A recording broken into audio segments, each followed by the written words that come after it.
The morning after I buried my husband, I returned to the home we had shared for 5 years, only to find his father standing in my driveway like a general commanding an army.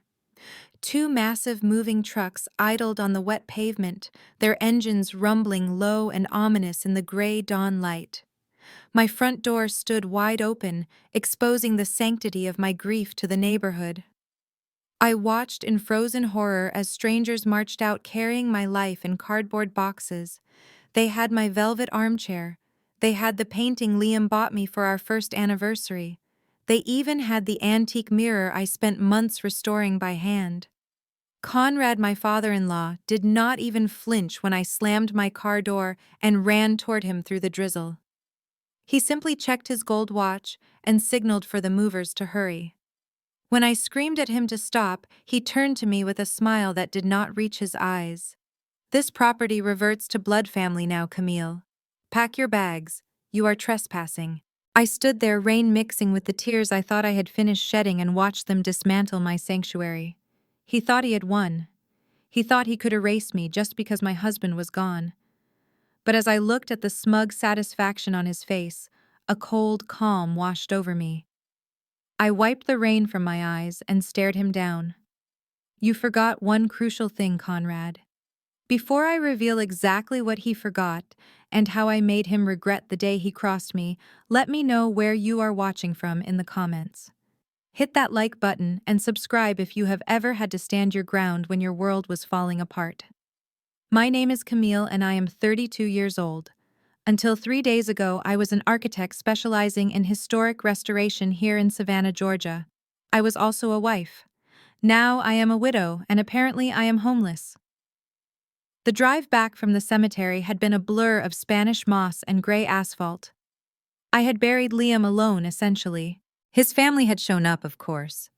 Conrad and Beverly arrived in their black Bentley, dressed in designer mourning clothes that cost more than most people earn in a month. They stood at the front, accepted condolences, and dabbed dry eyes with silk handkerchiefs. But they were not there for Liam. They were there for the spectacle. They left before the dirt even hit the casket, muttering something about a charity gala they could not miss. I stayed. I stayed until the gravediggers finished their work. I stayed until the rain started. And when I finally turned my car toward home, all I wanted was to crawl into the bed Liam and I had shared and sleep for a week. Instead, I found an eviction in progress. I ran up the stone steps, my heels clicking frantically on the wet slate. Inside the foyer, the scene was chaotic. Movers were wrapping my grandmother's china in packing paper. My collection of architectural reference books lay in a heap on the floor. Conrad stood in the center of the living room, leaning on his cane like an aristocrat surveying his domain. He looked at me with the same disdain he had shown since the day Liam brought me home. To him, I was just a craftsman, a glorified construction worker who had dirt under her fingernails. I was not part of the Savannah elite. I was not old money. "What is going on?" I demanded, my voice shaking with rage. "Get these people out of my house." Conrad laughed, a dry, rattling sound. "Your house? That is rich." He reached into his suit pocket and pulled out a folded document, tossing it onto the coffee table I had refinished myself. "Read it, Camille. It is the Harrington Family Trust bylaws dated 1980. I did not need to pick it up. I knew he was going to quote it. Clause 14, Section B. He recited from memory, his eyes gleaming. "In the event of a beneficiary's death without issue, all real estate holdings revert immediately to the primary trust for redistribution to blood heirs." He stepped closer, invading my personal space. "You have no children, Camille. You failed to give Liam a son. You failed to secure your place. Therefore, you are nothing. Just a transient occupant." He gestured around the room with his cane. "This house now belongs to Derek." My stomach turned. Derek. Liam's younger brother. The man who had never worked an honest day in his life. The man who had borrowed money from Liam every month for the past 5 years and never paid back a cent. As if summoned by his name, Derek strolled into the room from the kitchen. He was holding a bottle of wine. My wine. A vintage Chateau Margaux I had been saving for our 10th anniversary. It was open and he was drinking it straight from the bottle. Hey, Camille. Derek slurred, a lopsided grin on his face. Thanks for the renovations. Nia and I are going to love the open-concept kitchen. Really great flow. He took a swig of the wine-red droplets staining his shirt. You cannot do this, I said, looking between them. Liam and I paid the mortgage on this house. I paid for the renovations. I put $400,000 of my own money into fixing this place when it was rotting into the ground. Conrad sneered. You paid for nothing. Liam allowed you to play house. He allowed you to tinker with his property. Whatever money you claimed to have spent was a gift to the family, and we thank you for your service. Now get out. I tried to push past him toward the stairs. I needed to get to my office. I needed my laptop, my files, the proof of my financial contributions. But before I could reach the landing, a voice stopped me cold. Looking for these, dear? I looked up. Beverly, my mother-in-law, was standing at the top of the sweeping staircase. She was holding a black trash bag in one hand and my jewelry box in the other. But that was not what made my breath hitch. It was what she was wearing. Around her neck, resting against her black silk blouse, was a string of Baroque pearls. My pearls. They were not expensive in terms of market value, not compared to the diamonds Beverly usually wore. But they had belonged to my grandmother. They were the only thing I had left of her. I had worn them on my wedding day. Take them off, I whispered, my hands balling into fists. Beverly touched the pearls lightly, feigning innocence. Oh, these. I thought I would keep them for safekeeping. They are family heirlooms after all, and since you are no longer family, you do not need them. They are not Harrington heirlooms, I shouted, my voice echoing off the high ceilings. They are mine. My grandmother gave them to me. Give them back. Beverly tutted, dropping the jewelry box into the trash bag with a sickening thud. Do not be petty, Camille. It does not suit you. Besides, Liam bought everything in this house, even your clothes. I am just reclaiming family assets. She dropped the bag. It tumbled down the stairs, hitting every step with a crash that sounded like breaking bones. It landed at my feet, spilling out my clothes, my underwear, my personal journals. There is your severance package, Beverly said, looking down her nose at me. Take it and go. I looked at the pile of my belongings on the floor. I looked at Derek swaying slightly as he drank my wine. I looked at Conrad, his face a mask of arrogant triumph. And I realized something terrifying. They truly believed this. They truly believed that because I was a woman, because I had married into their family, I had no agency. They believed Liam had been the sole provider. They did not know. Liam, bless his heart, had been a wonderful man, but he was terrible with money. He had a good heart, but a weak spine. He could never say no to his family. When Conrad's business started failing 3 years ago, Liam had drained his savings to bail him out. When Derek crashed his Porsche, Liam paid for it. For the last 5 years, I was the one keeping us afloat. My restoration firm was not just a little hobby, as Conrad liked to call it. It was a multi-million-dollar enterprise. I had paid the mortgage. I had paid for the cars. I had even quietly paid off Conrad's property taxes last year when he was about to lose his own estate, just to save Liam the embarrassment. I had hidden my success to protect Liam's pride. I had let them believe he was the provider because it made him feel like a man in front of his domineering father. And now that silence was being used to destroy me. I knelt down and picked up a silk blouse from the floor. It was torn. I stood up slowly, clutching the fabric. You are making a mistake, I said, my voice low and steady. A very expensive mistake. Conrad laughed again. The only mistake was letting Liam marry a gold digger. We tolerated you, Camille. We let you sit at our table. We let you use our name, but the ride is over. The gravy train has stopped. He snapped his fingers. 2 burly men in security uniforms appeared from the hallway. I did not recognize them. They were not the usual movers. They were hired muscle. Escort her off the premises, Conrad ordered. If she resists, call the sheriff. Tell them we have a trespasser who is becoming violent. One of the guards stepped forward, his hand resting on his belt. Ma'am, you need to leave. Now. I looked at Derek. He just toasted me with the bottle and smirked. Bye-bye, architectural genius. Don't let the door hit you. I looked at Beverly. She was already turning away, bored with the scene touching my pearls around her neck. I grabbed the trash bag. I did not cry. I did not beg. I knew that any show of weakness would only feed them. I walked toward the door, my head high, even though my heart was shattering into a million pieces. As I reached the threshold, I stopped. I pulled my phone from my pocket and snapped a picture. I captured Conrad pointing at the door, Derek drinking the wine, and the movers hauling out my sofa. What are you doing? Conrad barked. Documenting the crime scene, I said. He stepped forward, his face reddening. Get out. I walked out into the rain. The heavy oak door slammed shut behind me, the sound echoing like a gunshot. I walked to my car, a white Range Rover parked in the driveway.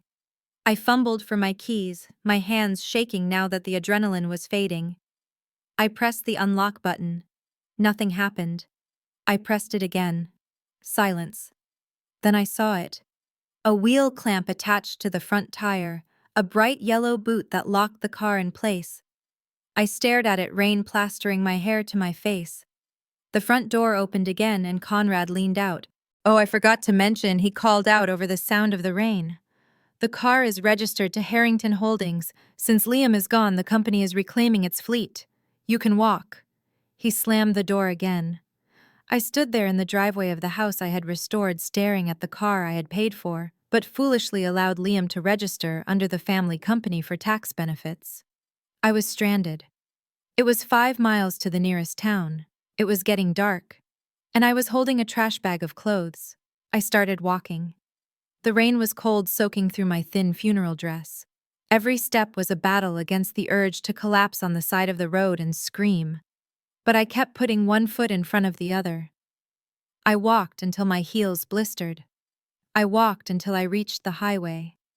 I finally flagged down a taxi that looked like it had seen better days. The driver, a man with a kind face, looked at me in the rearview mirror with concern. Rough night, miss. You have no idea, I whispered. I asked him to take me to the St. Regis downtown. It was expensive, but I just needed a warm bed and a hot shower. I needed to regroup. I walked into the lobby, dripping wet, clutching my trash bag. The concierge looked at me with raised eyebrows, but remained professional. I need a room for 2 nights, I said, reaching for my wallet. I pulled out my credit card, the platinum card I used for my business expenses. I handed it to him. He swiped it. He frowned. He swiped it again. I am sorry, ma'am, he said, lowering his voice. The card has been declined. That is impossible, I said. There is a $50,000 limit on that card. Try it again. He tried. Declined. Try this one. I handed him my debit card. Declined. My hands started to tremble. I pulled up my banking app on my phone. I logged in with my fingerprint. Access denied. Account frozen pending investigation. I stared at the screen. The letters seemed to swim before my eyes. Please, I said to the concierge, my voice cracking. Can you call the bank? There must be a mistake. He looked at me with pity. Ma'am, the system says reported for fraud. We cannot accept any payment from you. I stepped back from the counter. My phone buzzed in my hand. A notification from my email. Subject notice of probate contest. I opened it. It was a legal notice from a law firm I knew well, Conrad's lawyers.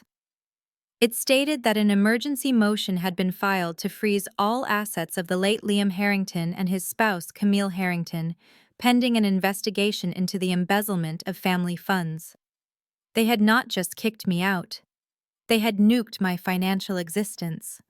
Conrad had used his old connections at the bank, the favors he had curried over decades of being a pillar of the community, to lock me out of my own money. He was accusing me of stealing from Liam. He was accusing me of the very crime he had been committing for years. I walked out of the hotel lobby. I could not stay there. I had no cash. I had no cards that worked. I had nothing but the clothes on my back and a bag of ruined belongings. I walked 2 blocks to a cheap motel that accepted cash. I found a crumpled $20 bill in my coat pocket. It was enough for one night in a room that smelled of stale smoke and despair. I sat on the lumpy mattress listening to the sirens wailing outside. I was wet, cold, and hungry. My husband was dead. My home was gone. My money was frozen. I curled into a ball and squeezed my eyes shut. I thought about Liam. I thought about how he would be horrified if he saw this. He would be crying, apologizing, begging his father to stop. But Liam was not here, and his apologies would not save me. I realized then that grief was a luxury I could not afford. Sadness was a weakness they would exploit. Conrad Beverly Derrick. They thought they had stripped me bare. They thought they had taken my power. They thought that by taking the house and the car and the bank accounts they had removed my ability to fight back.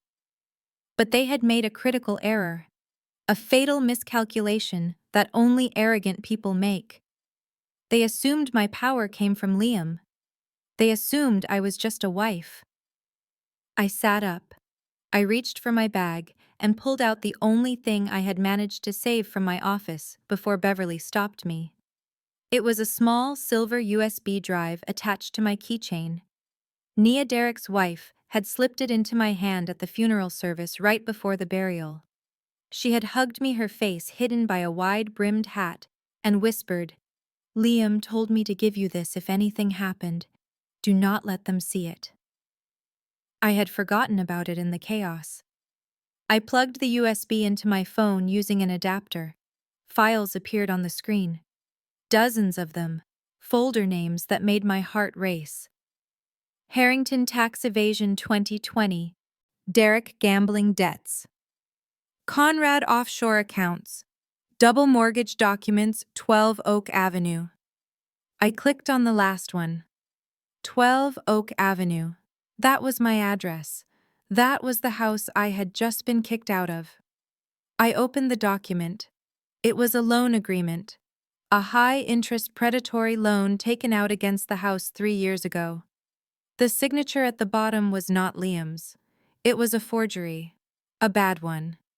But the co-signer was Conrad Harrington. I scrolled down. The loan was in default. The bank had already initiated foreclosure proceedings 6 months ago. Conrad had not evicted me because of bloodlines. He had evicted me because the house was about to be seized by the bank, and he needed to get me out before I found out he had leveraged my home to pay for his debts. He was broke. They were all broke. The mansion, the Bentley, the designer clothes. It was all a house of cards built on fraud and stolen equity. And I held the match. A slow, cold smile spread across my face. The tears dried up. The shivering stopped. I was not a helpless widow. I was the architect who had fixed their crumbling foundations for 5 years. I knew where every crack was. I knew where every beam was rotting. They wanted a war. They wanted to talk about ownership and bloodlines. Fine. I looked at the phone screen glowing in the dark motel room. I am not going to sue them. That would take too long. I am going to buy them. I pulled up the contact for my grandmother's trust fund manager in New York. The one person Conrad did not know about. The one account that was not linked to Liam or the Harrington name. My grandmother had left me $12 million. I had never touched it. I wanted to build my own life. I wanted to prove I could do it on my own. But tomorrow I was going shopping. And the first thing on my list was Conrad Harrington's debt. I lay back on the pillow, clutching the USB drive like a weapon. "Sleep well, Conrad," I whispered to the empty room. "Because tomorrow the landlord is coming to collect." The text message from Nia came at 3 in the morning. A single line that glowed in the darkness of my motel room like a lifeline thrown into a stormy sea. Meet me at Forsyth Park. The bench by the fountain. Noon. Come alone. Or they win. I stared at the screen until my eyes burned. Naya, my sister-in-law, the brilliant corporate attorney who had always maintained a cool professional distance from the Harrington family madness. We had never been close. In the hierarchy of the family, she outranked me because she had given Derek a son, the golden heir Conrad so desperately wanted. But she was also an outsider, a black woman in a circle of white old money, Savannah elites, who smiled to her face and whispered behind her back. I had always sensed a wall around her, a fortress of silence she built to survive them. Was this a trap? Was Conrad sending her to serve me more papers? Or worse, to record me, saying something they could use in court? I almost did not go. Paranoia had become my constant companion over the last 72 hours. But the desperation in that last phrase, "or they win," clawed at me. It suggested that she knew we were playing a game I was currently losing. I arrived at the park 20 minutes early wearing sunglasses and a baseball cap, feeling ridiculous and terrified. The midday heat was suffocating, the humidity clinging to my skin like a damp sheet. Tourists wandered past, taking photos of the fountain, oblivious to the woman sitting on the bench, with her hands clenched in her lap, waiting for a sign. When Nia finally appeared, I almost did not recognize her. She was not wearing her usual tailored power suits or the pristine heels she favored for court. She wore a simple oversized hoodie and jeans, her hair pulled back in a messy bun. She walked quickly, her head down, constantly checking over her shoulder. She sat down next to me but did not look at me. She stared straight ahead at the spraying water of the fountain. "Did anyone follow you?" she asked, her voice low and tight. "No," I said. "Nia, what is going on? Why all the secrecy?" She took a deep, shuddering breath. Then slowly she reached up and removed her large dark sunglasses. I gasped. The sound was involuntary, a physical reaction to the violence written on her face. Her left eye was swollen shut, the skin around it a tapestry of angry purple and black bruises. The discoloration extended down her cheekbone, disappearing into her hairline. It was fresh, brutal. "Oh my God," I whispered, my hand reaching out but stopping just short of touching her. "Derek." She put the glasses back on quickly, hiding the evidence, but her hands were shaking. "He came home drunk last night after they kicked you out," she said, her voice devoid of emotion, like she was reading a deposition. "He was celebrating. He said he finally got what was his." When I asked him if he really thought stealing your house was something to celebrate, he lost it. He said I was ungrateful. He said I did not understand the pressure he was under. And then he showed me exactly how much pressure. I felt a wave of nausea. I knew Derek was spoiled. I knew he was arrogant. But this was a monster I had not seen. "You have to go to the police," I said. "You have to leave him." "I am leaving him," she said. "But not yet. Not until I have leverage. Because if I leave now, Conrad will use his judges and his connections to take my son away. They will paint me as unstable. They will say I provoked it. You know how they operate. They control the narrative." She reached into her oversized tote bag and pulled out a thick manila envelope and a small silver USB drive. She slid them across the bench toward me, her movements covert like we were exchanging state secrets. "Take this," she said. "Hide it. Make copies. Do not let them know you have it until you are ready to strike." "What is it?" I asked, my fingers closing around the cold metal of the drive. "It is the truth, Camille. The real reason they evicted you. It has nothing to do with bloodlines or traditions or you not having children. That was just the theater they performed to justify their cruelty." She turned to me then, and even behind the dark lenses I could feel the intensity of her gaze. "They are broke, Camille. All of them." I frowned. "That is impossible. The estate, the cars, the charity galas. Conrad just bought a new boat last month. It is a shell game," she said. "A Ponzi scheme built on family assets." Conrad's development company went under 3 years ago. He hid it from everyone, even Beverly. He has been living on credit, taking out loans to pay off other loans. He leveraged the main estate twice. He drained the employee pension fund. He is drowning, and he has been dragging everyone down with him. She pointed to the envelope. But the immediate problem, the reason they needed you out of that house yesterday, is Derek. My brother-in-law, the man who drank my wine and laughed as I was thrown into the rain. Derek has a gambling problem, Nia said, her voice cracking. Not just poker nights with the boys. We are talking high-stakes underground games in Atlanta. He owes money to people you do not negotiate with. Dangerous people. How much? I asked. $200,000, she whispered. And the deadline is next week. They told him if he did not pay, they would come for me. They would come for our son. The horror of it washed over me. The urgency. The brutality. Conrad does not have the cash to bail him out, she continued. But he has assets. Or rather, Liam had assets. Your house, Camille. That house on Oak Avenue is the only property in the family portfolio that has real equity because you paid for the renovations, you increased its value. My head was spinning. They want to sell my house to pay off Derek's gambling debt? No, she said. Worse. They want to use it as collateral for a hard money loan.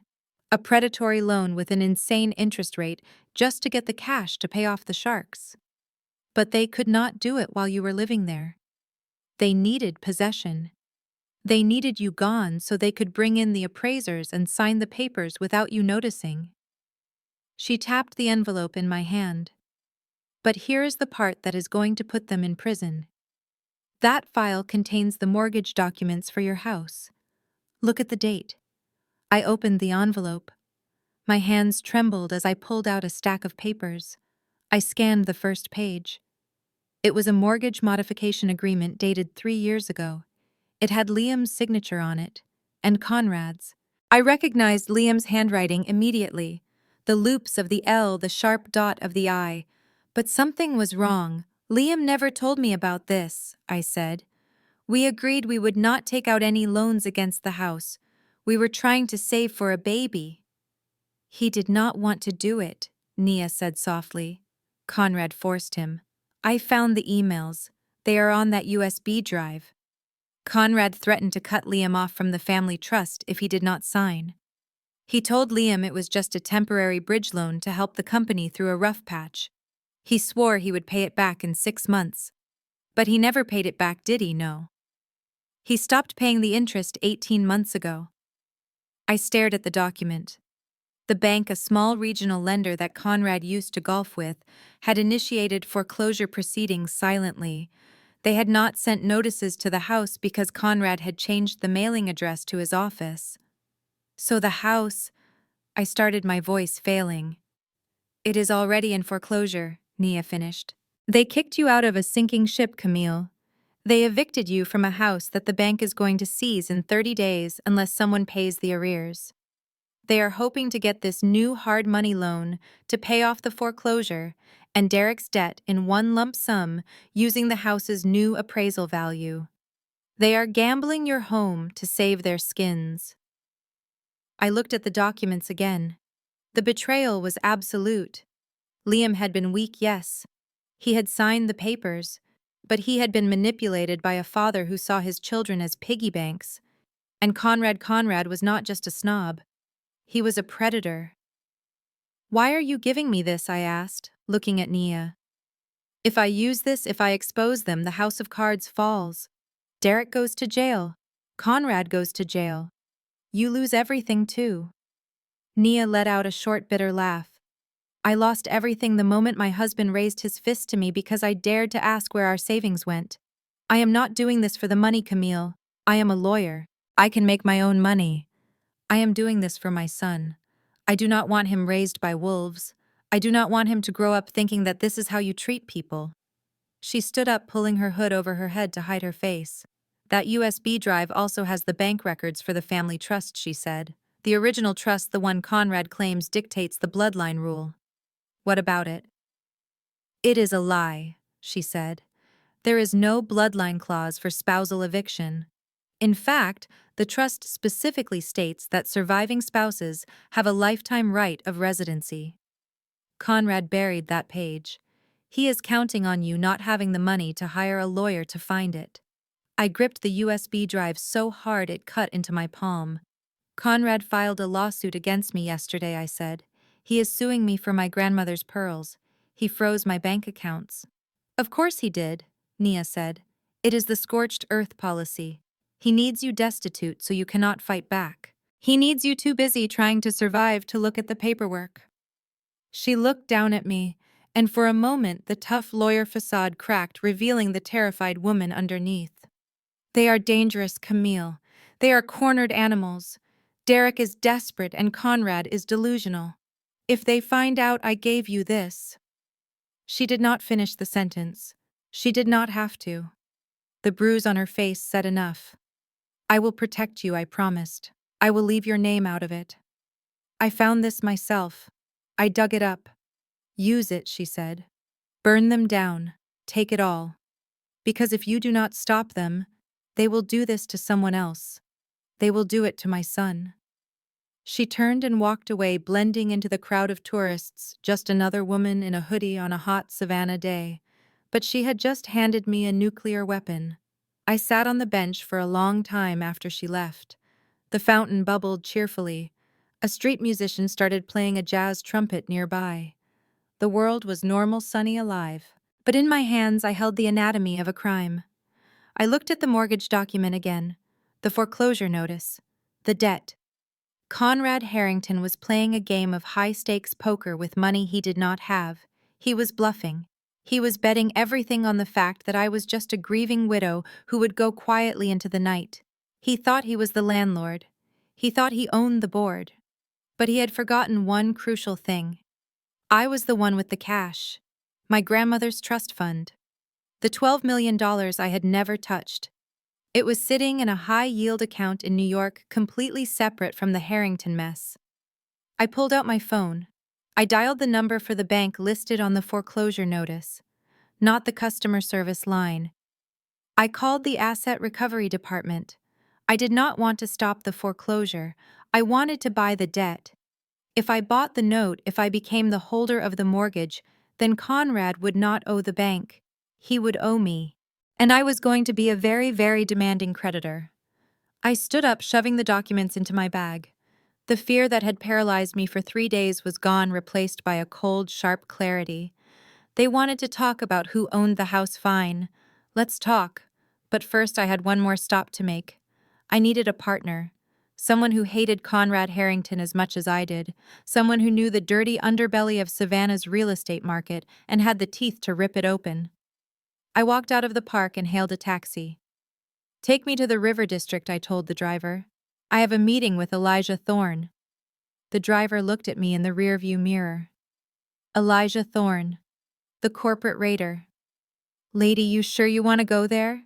He eats people for lunch. I smiled, and for the first time in days, it felt genuine. Good, I said, because I am bringing him a feast. Back in the suffocating quiet of the motel room, I sat at the small, wobbly desk with my laptop open. The silver USB drive Nia had pressed into my hand felt heavy, not physically, but with the weight of the secrets it held.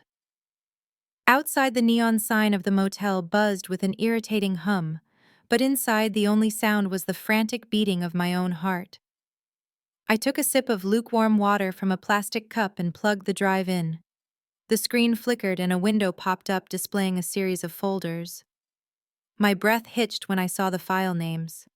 They were not organized by date or subject, but by emotion. There was a folder labeled simply Dad and another labeled Derek. But the one that stopped my heart was a folder named For Camille, Please Forgive Me. My hand trembled as I moved the cursor. I clicked it open. Inside was a single video file and a digital journal document.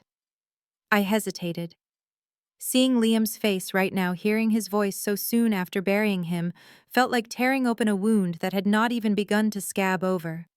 But I had to know. I had to understand why his family felt so entitled to destroy me and why Nia, a woman who had never spoken more than a few sentences to me, would risk her own safety to give me this. I opened the document first. It was a journal, the entries dating back 3 years. The first entry was dated 2 days after our 5th anniversary. I read the words, and I could hear Liam's voice in my head, soft and apologetic. Today, Dad came to the office. He was crying. I have never seen him cry. He told me Harrington Development is insolvent. They are going to lose everything. The estate, the cars, the reputation. He begged me for help. I told him I did not have that kind of cash. He told me I did not need cash. I just needed credit. I scrolled down, my eyes scanning the pages faster as the dates progressed. The entries painted a picture of a man under siege. Conrad had not just asked for help, he had demanded it. He had used every weapon in a narcissist's arsenal. He guilted Liam about the family legacy. He threatened suicide. He reminded Liam of every mistake he had ever made as a child, weaponizing his insecurities until Liam was broken. And then I found the entry from 6 months ago. The date was burned into my memory because it was the week Liam had been so distant, the week I thought he was falling out of love with me. I did it, the entry read. I signed the papers. I feel sick. Dad brought the notary to the house while Camille was at the site visit in Charleston. He told me it was just a formality. He said it was a bridge loan to cover the payroll taxes. He said he would refinance in 90 days and take my name off it. But he lied. I know he lied. I scrolled to the next paragraph and the world stopped. He made me use Camille's credentials. He said my credit was already leveraged too high because of Derek's legal fees. He said we needed a guarantor with clean assets and a high net worth. He brought the papers. He had already filled them out. He forged her signature on the spousal consent forms. He told me if I did not witness it, if I did not co-sign as the secondary guarantor, he would go to prison for tax fraud. He said he would die in jail, and it would be my fault. So I signed. I let him use her name. I let him put her restoration business up as collateral. I am so sorry, Camille. I am a coward. I gasped, pushing the chair back so hard it scraped loudly against the floor. I stood up, pacing the tiny room, my hands clutching my head. They had not just stolen the house. They had stolen my identity. I went back to the computer and opened the subfolder labeled Scans. There they were, the loan documents, a commercial line of credit for $2 million taken out by Harrington Holdings. And there at the bottom of the page was my name, Camille Harrington, listed as the primary guarantor. And next to it, a signature that looked like mine, but possessed a slight tremor I did not own. I read the fine text, the legal jargon designed to trap the unwary. The loan was secured by the assets of the guarantor. That meant my business, my savings, my grandmother's trust fund if they could find it. But here was the twist that made my blood run cold. The loan proceeds were directed to Harrington Holdings, Conrad's shell company. But the liability. The liability was 100% transferred to the guarantor in the event of the borrower's default, and Conrad had defaulted 3 months ago. I stared at the screen, the pieces of the puzzle slamming together with the force of a train wreck. This was why they evicted me. This was why they filed the lawsuit for the jewelry. This was why they froze the joint accounts. It was not about bloodlines. It was not about tradition. It was a distraction. They needed me out of the house so the bank appraisers could come in without me asking questions. They needed me overwhelmed with a petty lawsuit so I would not notice the foreclosure notices that Conrad had likely diverted to a P.O. box.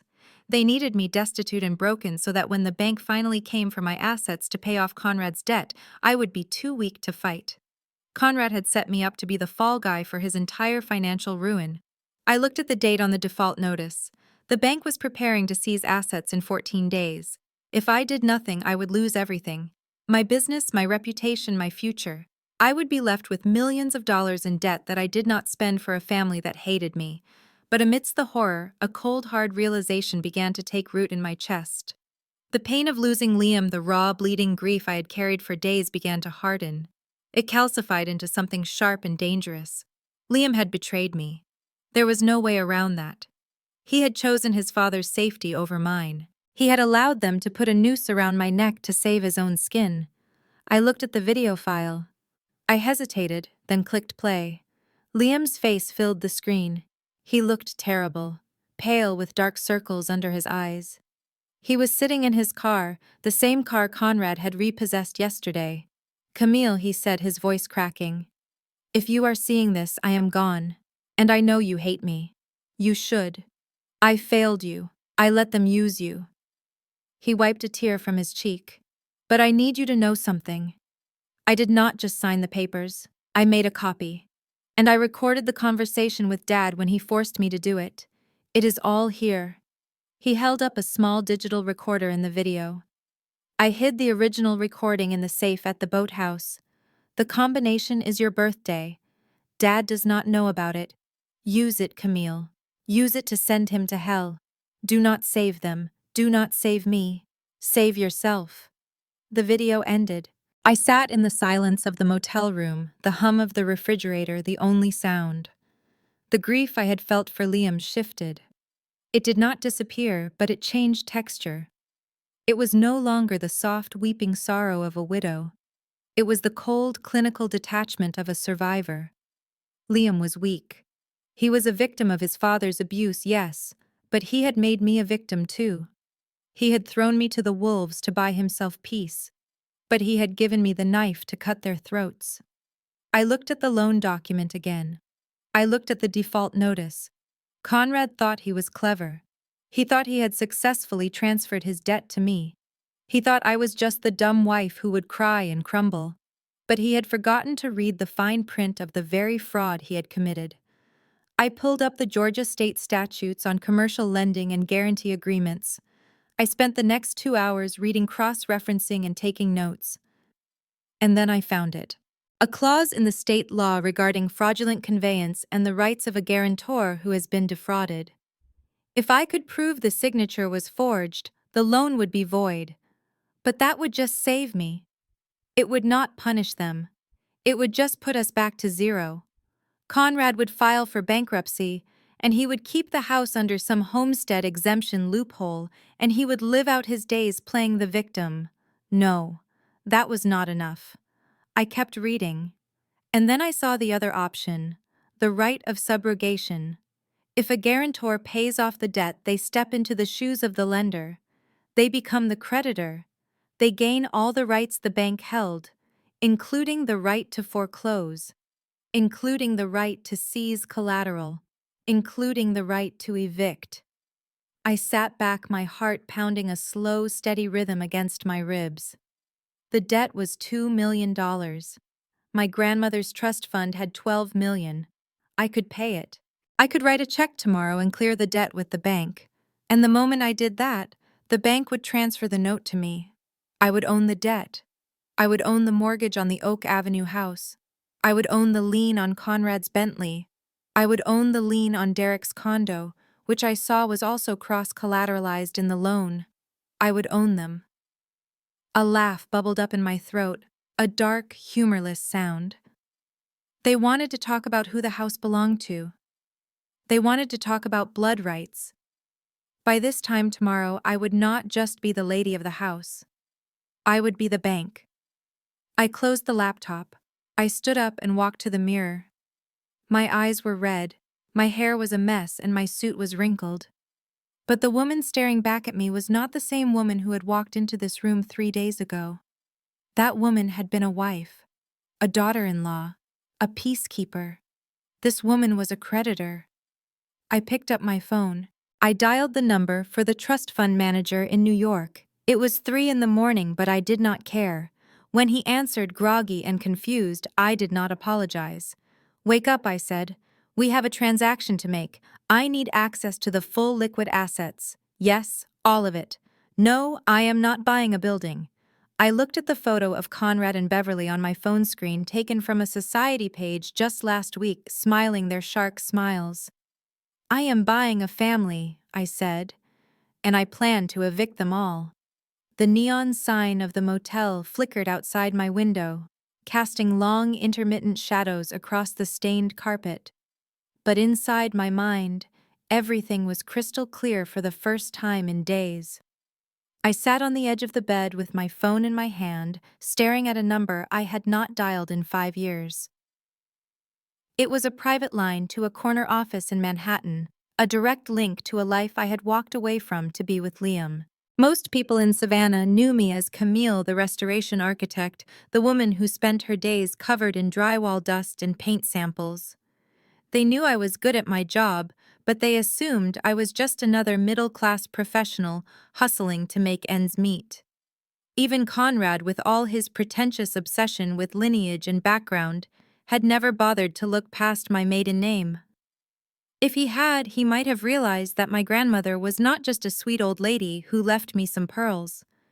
She was Matilda Vance, one of the first female developers to reshape the New York skyline in the 70s. She was a woman who ate steel and concrete for breakfast, and she had taught me that in this world, you do not ask for permission, you buy the building. I pressed call. It was 4 a.m, but I knew the private wealth management firm she had entrusted with my inheritance had a 24-hour concierge service for their top-tier clients. The phone rang twice before a smooth, professional voice answered.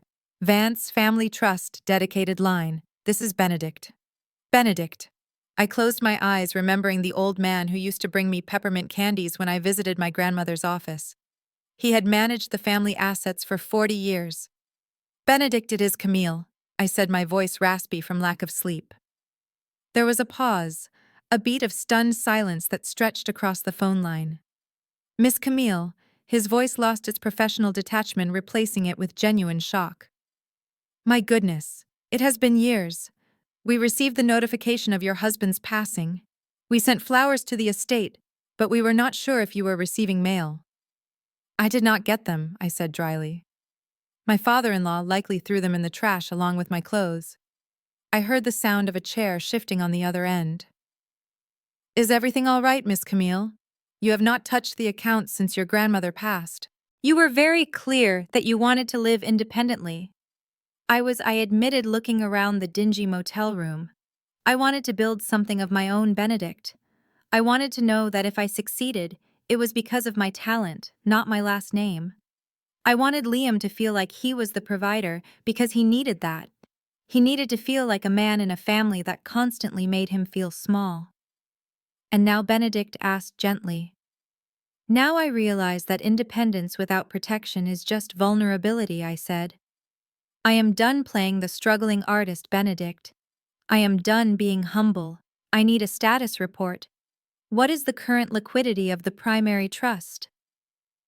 I heard the rapid clicking of a keyboard. One moment. Let me pull up the daily ledger. The investments have performed exceptionally well this quarter, Miss Camille. Your grandmother's portfolio was heavily weighted in tech and industrial real estate, which, as you know, have skyrocketed. He paused, and I held my breath. I knew there was money. I knew there was a safety net, but I had ignored the quarterly statements for so long, unopened emails buried in a junk folder, that I had no concept of the scale. Current liquid assets available for immediate withdrawal stand at $12,400,000, Benedict said. That is the cash position. The total portfolio value, including held securities and real estate assets, is significantly higher, but the $12 million is what we can move today. $12 million. I let the number sink in. It was an abstraction, a sequence of zeros that felt impossible in the context of my $40 motel room. With that money, I could buy this entire motel chain. With that money, I could buy Conrad's precious country club. For 5 years, I had lived on a budget. I had clipped coupons. I had worried about the price of lumber for my renovation projects. I had let Conrad sneer at my off-the-rack shoes while he paraded around in bespoke suits paid for with stolen money. I felt a laugh bubble up in my throat, dark and sharp. I had been sitting on a nuclear arsenal while they were throwing stones at me. I am not withdrawing it, I said, my voice hardening into steel. I do not want the cash, Benedict. I want to make an acquisition. An acquisition, he repeated, his tone shifting back to professional sharpness. Real estate, stocks, debt, I said. I want to buy debt, specifically distressed commercial and residential mortgage debt held by regional banks in Georgia. I gave him the details.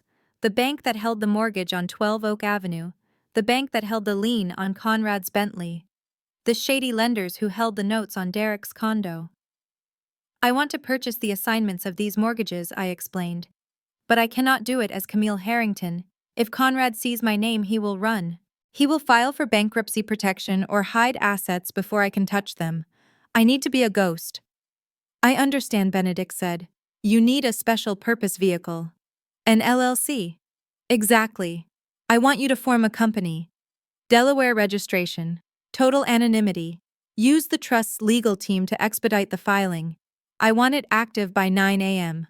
What shall we name the entity, he asked. I looked at my reflection in the cracked mirror across the room. The woman staring back was tired. She was grieving. She was bruised. But behind her eyes there was something new. A fire that had been kindled by the rain and the humiliation and the betrayal. My grandmother had a name for people who underestimated her. She called them her pavement. Because she walked all over them. Name it Nemesis LLC, I said. Nemesis, Benedict repeated, and I could hear the smile in his voice. The goddess of retribution. Your grandmother would have approved. She would have, I agreed. She hated bullies, Benedict. And I am dealing with the biggest bullies in Savannah. Very well, he said. I will have the legal team draft the articles of organization immediately. We will use the trust as the sole member, but your name will not appear on any public filing. We will use the firm's address in New York. Once the entity is formed, we will wire the funds from the trust into the LLC's operating account. You will have a fully funded war chest by lunchtime. Good, I said. And Benedict. Yes, Miss Camille. I want you to contact the asset recovery departments of these banks first thing in the morning. Tell them Nemesis LLC specializes in high-risk asset liquidation. Tell them we are offering to buy the non-performing notes on the Harrington properties at full face value. Cash. Today. They will not say no to that, Benedict said. Banks hate foreclosure proceedings. It costs them time and money. If you offer them a clean exit for cash, they will hand you the keys on a silver platter. That is the plan, I said. And I hung up the phone and sat back on the bed. The sun was starting to rise outside, turning the gray sky a bruised purple. I had just weaponized my legacy. For years, I had treated my inheritance like a shameful secret, something that would invalidate my own hard work. I had wanted to be loved for me, not for my money. I had wanted Liam to feel needed. But that romantic idealism had cost me everything. It had left me exposed. Now I was embracing the one thing Conrad Harrington respected above all else: power. I was not just going to sue them. Lawsuits were messy public affairs where lawyers got rich and victims got apologies years too late. I was going to own them. I pulled up the foreclosure laws for the state of Georgia on my laptop again. I read the section on the rights of an assignee. Once I bought that debt, I stepped into the shoes of the bank. I could accelerate the loan. I could demand immediate payment in full. And when they inevitably failed to pay because I knew their accounts were empty, I could foreclose. I could evict them. I imagined the look on Conrad's face when he realized that the person kicking him out of his ancestral home was not a faceless bank manager, but the daughter-in-law he had thrown into the street. I imagined Derek's face when his car was towed away, not by a repo man, but by an agent of Nemesis LLC. It was not just revenge. It was a hostile takeover of their lives. I stood up and walked to the window, pulling back the cheap curtain. The rain had stopped. The world was waking up. I had $12 million and a plan. I was going to buy a new suit today. Something expensive. Something sharp. And then I was going to pay a visit to Elijah Thorne. I needed a shark to help me navigate these waters, and with Nemesis LLC behind me, I was finally big enough to swim with the predators. Conrad had called me a gold digger. He was wrong. I was the gold mine. And I was about to cave in on top of him. I walked into the most expensive boutique on Broughton Street at 9 in the morning, looking like a woman who had just survived a shipwreck. My hair was frizzy from the humidity and my eyes were red-rimmed, but I walked with the stride of someone who carried an invisible weapon. The sales associate looked me up and down her nose, wrinkling slightly at my wrinkled suit. But I did not care. I needed armor. I selected a white structured blazer and matching trousers, a silk camisole and stiletto heels that looked like they could puncture a car tire. I paid with the digital wallet on my phone, which was now linked to the Nemesis LLC operating account.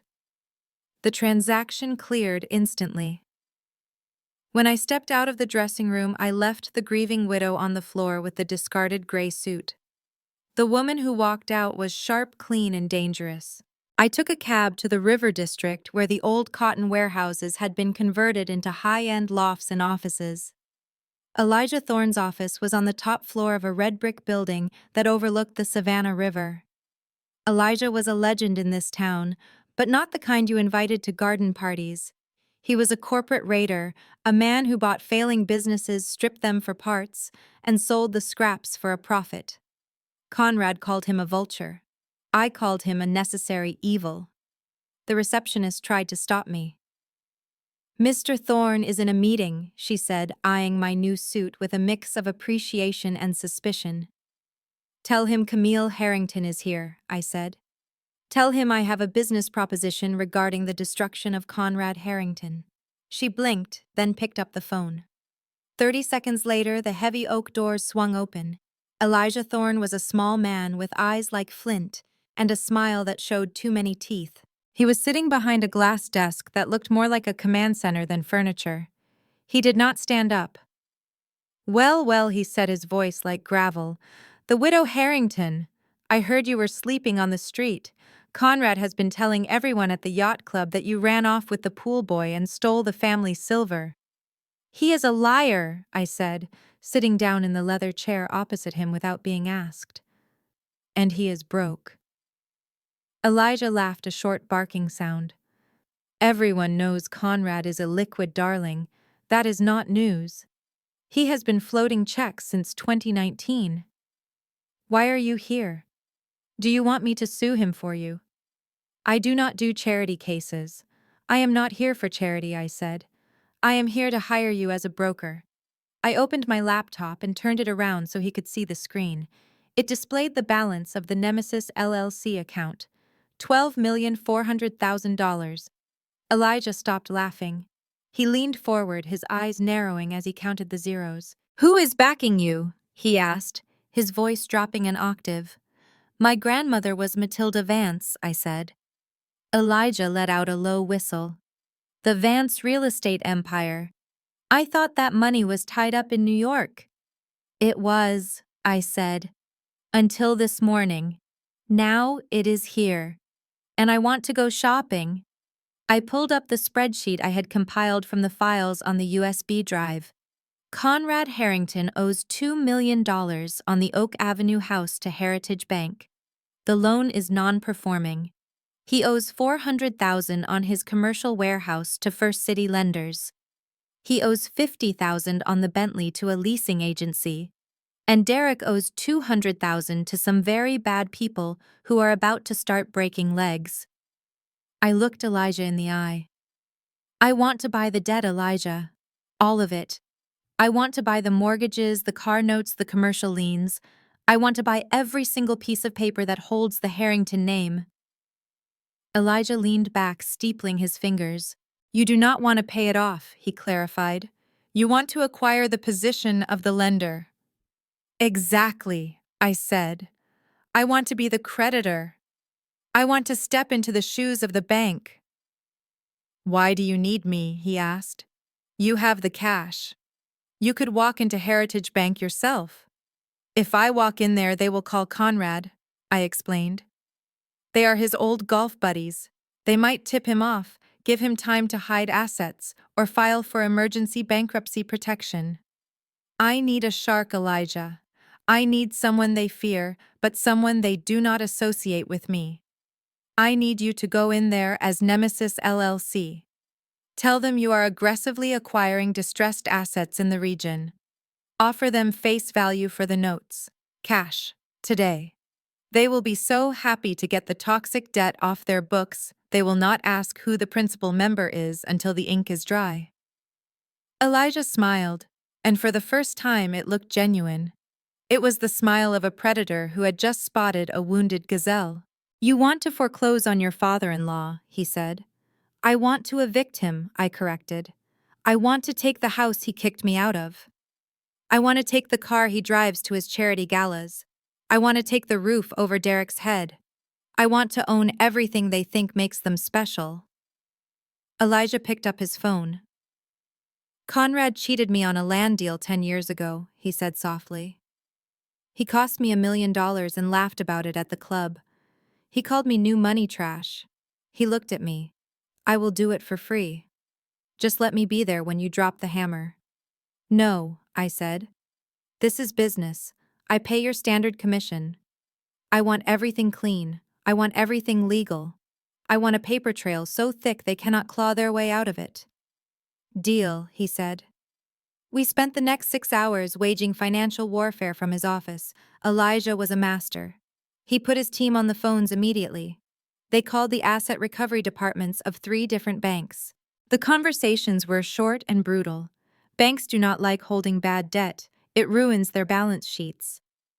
When Elijah offered to buy the non-performing notes on the Harrington properties for cash, immediate wire transfer, the bank managers practically tripped over themselves to say yes.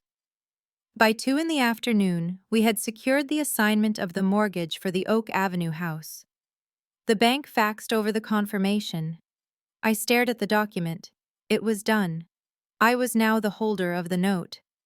Conrad Harrington did not owe Heritage Bank anymore. He owed Nemesis LLC. He owed me. But we did not stop there.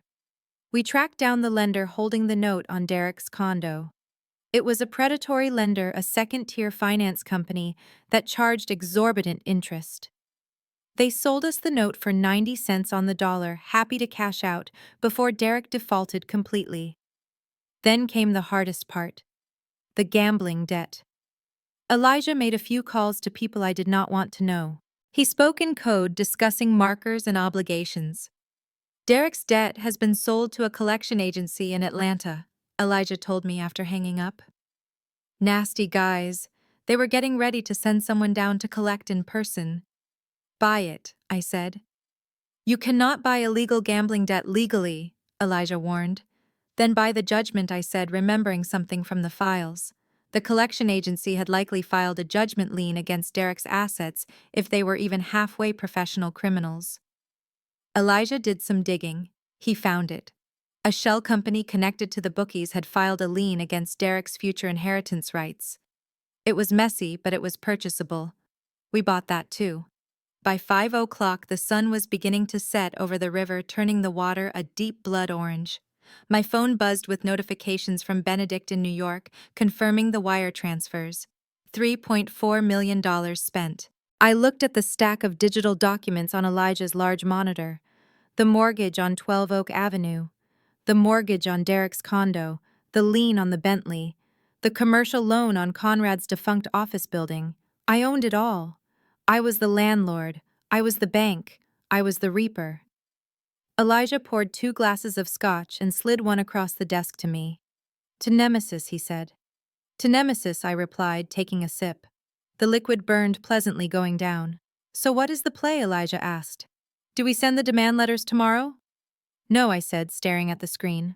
"Conrad is hosting a gala next week, the Historic Preservation Society annual fundraiser. He is hosting it at my house. Or rather, the house he thinks is his. He kicked me out specifically so he could stage the house for this party to show everyone that the Harringtons are still on top." I swirled the scotch in the glass. "He wants to show off his property," I said. "I think we should let him. I want him to feel safe. I want him to feel like he won. I want him standing in that ballroom surrounded by all the people he tried to impress, holding a glass of my wine, thinking he got away with it." And then Elijah asked, grinning. "And then I walk in," I said. "Not as the grieving widow, not as the victim. I walk in as the owner." I stood up and walked to the window, looking down at the city that had tried to spit me out. "Prepare the foreclosure notices, Elijah. Prepare the acceleration clauses. But do not serve them yet. Bring them to the party.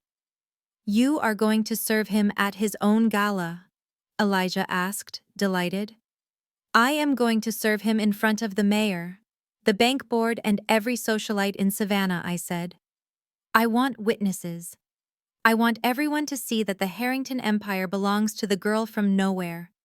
I gathered my purse and the laptop containing the digital evidence. Thank you, Elijah. He nodded.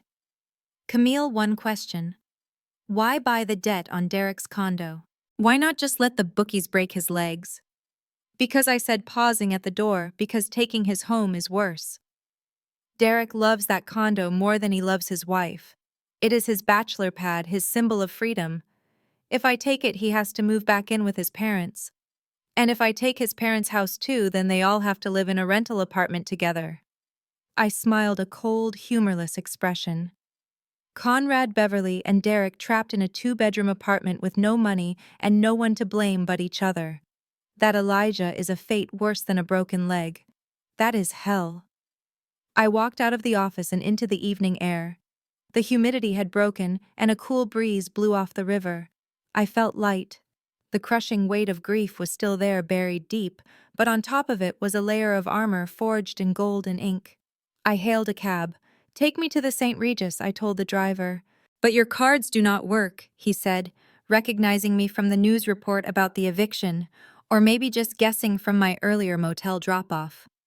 I pulled out my phone and showed him my new digital banking app, the one linked to Nemesis LLC. They work now, I said. I checked into the presidential suite. I ordered room service. I took a long hot bath in a marble tub.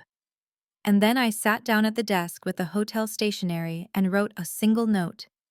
To Conrad Harrington.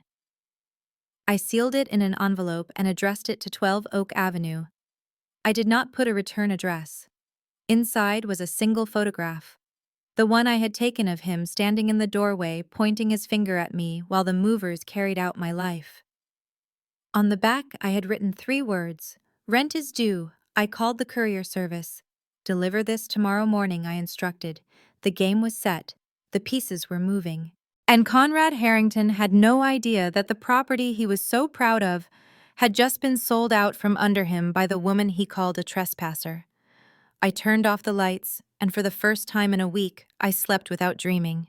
The week leading up to the gala was a masterclass in audacity. Conrad Harrington decided to host the annual Historic Preservation Society fundraiser at my house, specifically to show the Savannah elite that the Harrington family was still the bedrock of local society.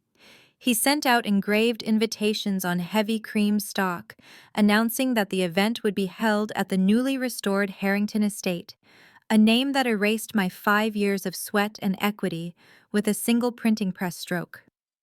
Watching the preparations from a distance was a form of torture I had not anticipated. I sat in the back of Elijah's tinted sedan parked down the street, watching caterers carry trays of crystal and silver into the home I had lovingly curated. I saw florists hauling in massive arrangements of white lilies, forcing them into the foyer, where I had hand-sanded the original heart pine floors. It felt like watching strangers try on my clothes, walking around in my skin, laughing at secrets they did not understand. They were not just occupying my space, they were colonizing it, rewriting the history of the walls I had saved from rot and neglect. Nia sent me updates via encrypted text messages throughout the day. She told me that Beverly was telling anyone who would listen that she had personally overseen the renovations, claiming my design choices as her own. She told me that Derek was already drunk by noon, wandering around the property, bragging to the waitstaff about his new bachelor pad. I felt a cold burn in my chest, a mixture of fury and anticipation. Let them play house, I thought. Let them rearrange the furniture on the deck of the Titanic. I wanted them comfortable. I wanted them arrogant. I wanted them to feel so secure in their theft that they never looked down to see the trapdoor opening beneath their feet. I had prepared a gift for the occasion. It was not a legal document or a foreclosure notice, not yet. Those were for the main event for tonight. I wanted psychological warfare. I wanted to remind Conrad that while he might occupy the space, he did not create it. I went to my storage unit where I had kept some of my old portfolios from art school before I became an architect. I used to paint watercolors of the buildings I wanted to save. There was one painting in particular I had done 5 years ago, right after Liam and I bought the house. It showed the structure as it was then dilapidated, peeling gray paint sagging porch, a ruin that everyone else had given up on. In the foreground of the painting I had sketched Liam and myself, holding hands, looking at the house, not with despair, but with vision. It was a symbol of our promise to build something together from nothing. I wrapped the painting in brown butcher paper, no bows, no ribbons, just a raw package tied with rough twine. I slipped a card under the string on the card. I wrote 5 words: "Enjoy it while you can." I did not sign it. I did not have to. He would know I called a courier service and paid extra for a specific delivery time, 8:30 in the evening. Right in the middle of Conrad's keynote speech, Elijah sat beside me in his office, his feet up on the desk, watching the security feed from the perimeter cameras we had installed weeks ago to monitor the property. Technically, as the lien holder, Nemesis LLC had a right to inspect the exterior, but we were pushing the boundaries of privacy intrusion. I did not care. "Showtime," Elijah said, pointing to the screen. On the monitor, I saw the courier van pull up to the wrought iron gates. The security guard, a man Conrad had hired to keep me out, took the package. He looked suspicious at first, but then he saw the address and the lack of a return address. He probably assumed it was a gift from a secret admirer or a late donation to the auction. Conrad loved gifts. He loved being adored. The guard waved the courier through. I switched the feed to the camera. Nia had hidden in the library bookshelf, aimed directly at the ballroom through the open double doors. The room was packed with the who is who of Savannah tuxedos and ball gowns, shimmering under the chandelier I had restored with a toothbrush. Conrad stood on a small dais, holding a glass of champagne, looking every inch the benevolent patriarch he was. Mid-speech, talking about the importance of preserving our heritage, of honoring the past to build the future. The hypocrisy was so thick, I could almost taste it through the screen. And so, Conrad boomed, his voice projected by the microphone. "It is my honor to welcome you to the Harrington Estate, a project of love and dedication that ensures our family legacy remains intact for generations to come." The crowd applauded politely, ignorant of the fact that the man speaking was technically homeless and driving a leased car he could not afford. "Excuse me, Mr. Harrington?" The courier walked right into the ballroom, interrupting the applause. He held the brown package out like an offering. Conrad looked annoyed for a split second, a flicker of irritation that someone would dare interrupt his moment of glory. But then his ego took over. He smiled a tight, gracious smile and gestured for the package. "What is this?" he asked, playing to the crowd. "A late auction item, perhaps? A donation from a shy benefactor? Open it!" Someone shouted from the back and the crowd laughed. Conrad chuckled, basking in the attention. "Very well. Let us see what the community has blessed us with tonight." He handed his champagne glass to a waiter and took the package. He tore the brown paper, his movements grand and theatrical. He pulled out the framed watercolor painting. The room went quiet. I leaned closer to the monitor, watching his face. The color drained from his cheeks. Instantly, he stared at the image of the ruined house. The house before the lies, before the theft, before he stole it. He stared at the small figures of Liam and me, standing in the weeds, young and hopeful. He flipped the card over and read the note. His hand shook a visible tremor that rattled the frame against his cufflinks. He looked up, scanning the room, his eyes wild and paranoid. He was looking for me. He expected me to be there, standing in the shadows, laughing at him. But I was not there. I was a ghost haunting him from a distance. "Who sent this?" he demanded, his voice, losing its polished veneer, losing the charm, gaining the sharp edge of fear. There was no answer, just the uncomfortable shifting of guests in their silk and satin. Conrad looked at the painting again, and then something snapped inside him. The arrogance, the entitlement, the sheer hatred for the fact that I existed and that I had built the very stage he was standing on boiled over. He raised the painting high above his head and smashed it down onto the edge of the dais. The glass shattered with a loud crack that echoed like a gunshot in the silent room. Shards flew across the polished floor. Gasps erupted from the crowd, but Conrad did not stop. He ripped the watercolor from the broken frame, tearing the paper in half, then in quarters, destroying the memory, destroying the evidence of my contribution. "This," he shouted, holding up the tattered remains, "is trash. This is the desperate act of a bitter woman who could not cut it in this family." He threw the pieces onto the floor and stomped on them, grinding his expensive dress shoe into the paper, into Liam's face, into my face. "She thinks she can intimidate us," he roared, addressing the shocked crowd. "She thinks she can haunt this house with her little drawings and her threats. But let me tell you something about the Harringtons. We do not break. We remove the rot and we build over it. This house is ours by blood and by right. And no amount of sentimental garbage from a trespasser is going to change that."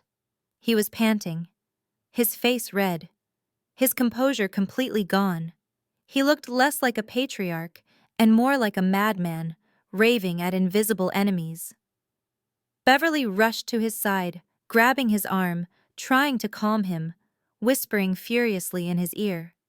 Derek stood in the corner looking bored, swirling his drink, ignoring his father's meltdown. Nia stood near the back, her face impassive, but I knew she was recording everything on her phone.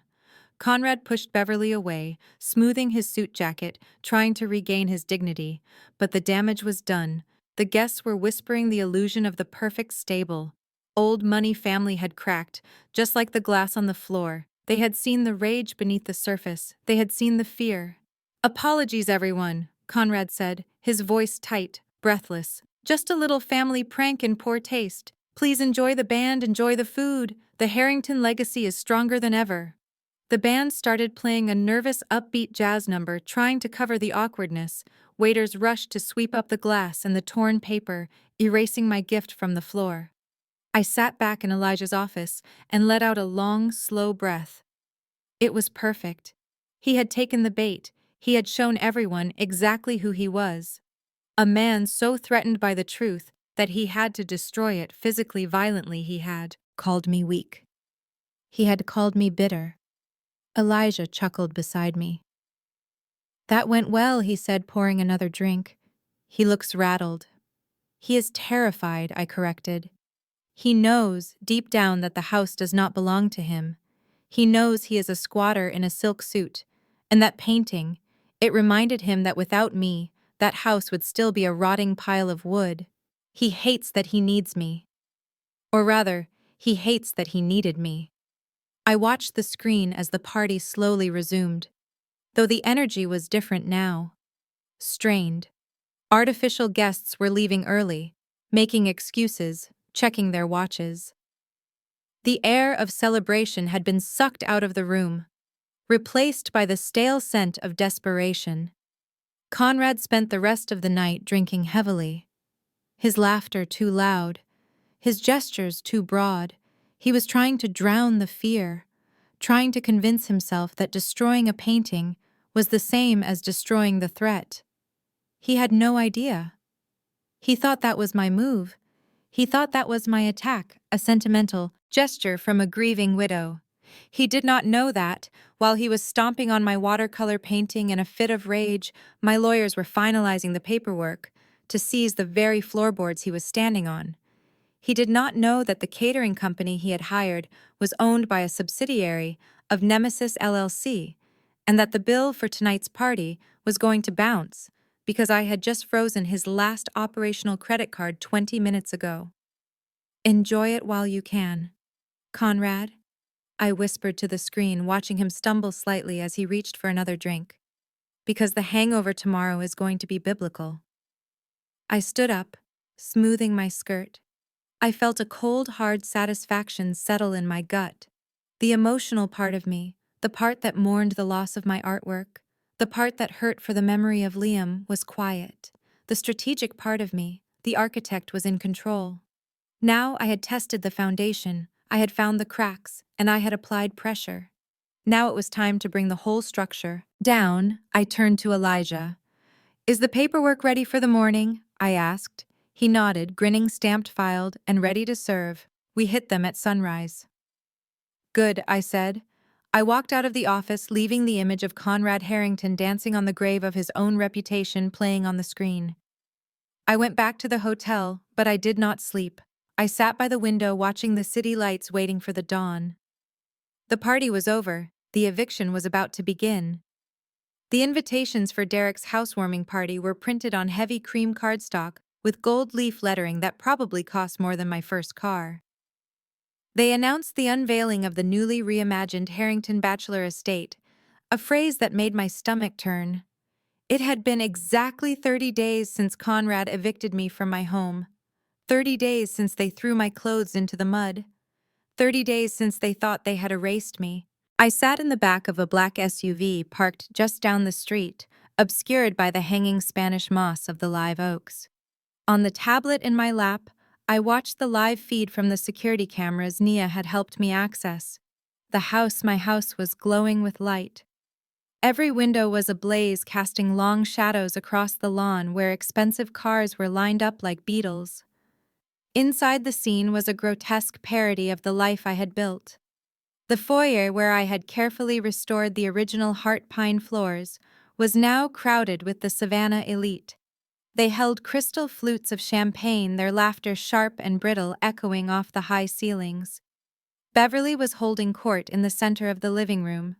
She wore a silver sequined gown that was far too young for her, shimmering under the chandelier I had sourced from a French antique dealer. She looked triumphant.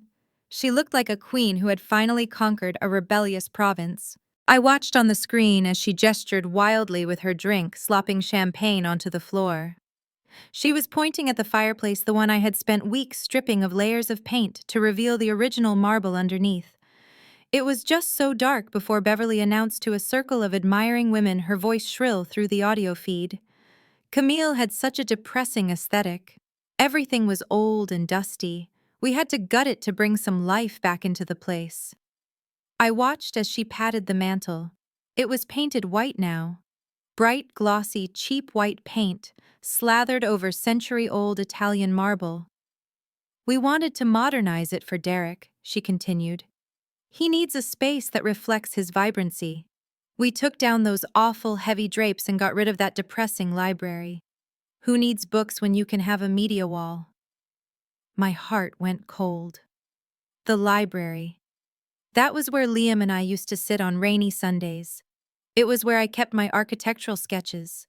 She had turned it into a media wall.